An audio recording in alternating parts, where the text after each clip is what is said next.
Isa ka ba sa taong isinumpa na ang salitang utang? Yung tipong atitin, hindi na talaga ako magpapautang. Atitin, isinumpa ko talaga itong araw na ito na kahit kailan, kahit magmakaawa siya sa akin na mangutang siya, hindi na ako makikinig. Pero mukat mo na pautang mo na naman. Mga kasari, mag-real talk tayo ha? Pero bago mag-umpisa sa titintin, huwag ka nang mahiya sa akin, pindutin mo lang subscribe button na yan at tayo nang magchismisan. Alam mo mga kasari, hindi lang ikaw ha ang nakakaranas ng ganyan. Kahit ako, sinabi ko rin yan sa sarili ko, hindi ako magpautang. Pero minsan, meron talagang mga pangyayari, mga bagay-bagay na nangyayaring hindi mo sukat akalain ha, nakakapagpautang ka. No, inuulit ko ha, at kahit nung sa mga nauna-una ko pang mga vlog, hindi masama ang magpautang as long as ang pinapautang mo ay marunong namang magbayad. Yung masaklap lang, yung pinautang mo hindi ka na binayaran ha, pinangakuan ka lang ng pinangakuan, nag-1 buwan, nag-2 buwan, nag-abot na ng 6 na buwan, tapos saka magbabayad, tapos uutang na naman ulit. Meron ka bang ganyan, sisi? Di ba? Paisip mo, ang kapal naman ng mga mukha ng mga ito. Pagkatapos ng ilang buwan kanyang pahirapan, pagkatapos ng nag-alay lakad ka sa kanila, dahil sinisingil mo siya, kaya ka nakapag-alay lakad, ang init-init. O di ba? Nagtago-taguan kayong dalawa dahil nung sinisingil mo siya, nagtatago siya sa iyo. O ngayon, biglang nagpakita sa iyo. Tapos ate, bayaran ko na yung utang ko sa iyo. Pagkabayad, masaya ka ngayon, nakabayad kinabukasan. Aba, inutangan ka uli. Sinabi mo na sa sarili mong hindi mo siya pautangin, pero mga isang araw naghindi ka, mga susunod na araw naghindi ka, pero minsan may time talaga na napautang mo na naman siya. Sisi, umamin ka, may ganyan ka bang customer? Hindi mo alam kung anong meron sa kanya. Bakit? Minsan hindi mo siya matanggihan. Para bang na-hypnotize mo ka sa bawat salita niya. Pag sabi niya sa'yo, te, kailangan ko ng bigas, nag-abot ka na lang. Te, kailangan ko ng sabon, inabot mo na lang. Tapos nung magsusulat ka na sa papel, parang saka mo lang naintindihan na nangungutang siya sa'yo, na hindi mo na naman alam kung kailan siya magbabayad. Sisi, na-experience mo na ba yan? Alam niyo mga kasari, yung mga ganyang senaryo, madalas yan nangyayari sa ating mga nasa masang pamumuhay. Totoo yan ha, mga kasari. Hindi ko lang alam sa mga mayayaman kasi hindi naman ako mayaman. Pero itong sinasabi ko sa inyo ay realidad ito. Ito yung buhay nating mga nasa masa. At totoo yan. Kasi kay mother, kitang-kita ko yan mga kasari. Bagamat hindi tindahan ha, ang pinapautang niya ay pera. Sinabi niya sa akin, marami na siyang kinikwento na ito, makunat ito si ganyan siya. Pero mukat-mukat ko, makalipas ang 2 buwan, pumunta sa kanya, napautang niya na naman. Hindi ko alam kung anong merong magic doon na ginagawa sa kanya. Alam niyo mga kasari, ito ang pakatandaan, ito ang pakaiwasan. Kapag yung tao na yun ay bumabalik-balik sa'yo at may record na siya na hindi maganda, number 1 na iiwasan mo dyan, makipagkwentuhan. Huwag ka nang makipagkwentuhan.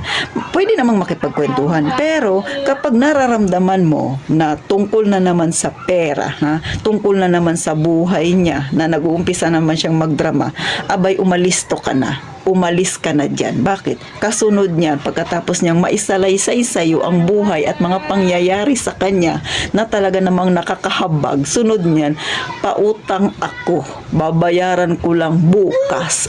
Totoo yan mga kasari.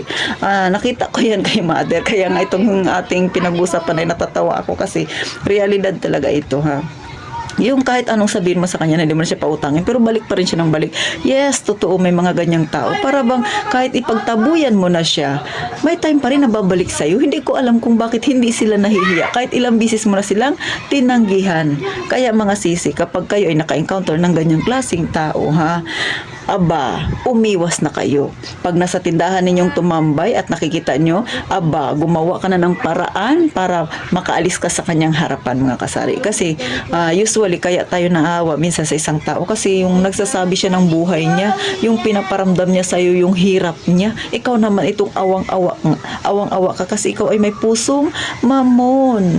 Alalahanin mo, kung yan ay napagdaanan mo na ng mga nakaraan sa kanya, isipin mo na lang, pahihirapan ka na na naman niya ulit. Kaya huwag ka nang pauuto, ha? Alam mo na ang gagawin mo. Pag naramdaman mo nang nagdadrama na siya sa'yo, aba, mag-umpisa ka nang maglayo sa kanya. Mag-umpisa ka nang mag-excuse sa kanya na marami ka pang gagawin. Kasi pag tinuloy mo pa yung pakikihirap mo sa kanya, sigurado ako, shoot ka talaga sa baol, mga kasari. At makakautang na naman yan sa'yo. At sigurado ko, mangungonsumisyon ka na naman.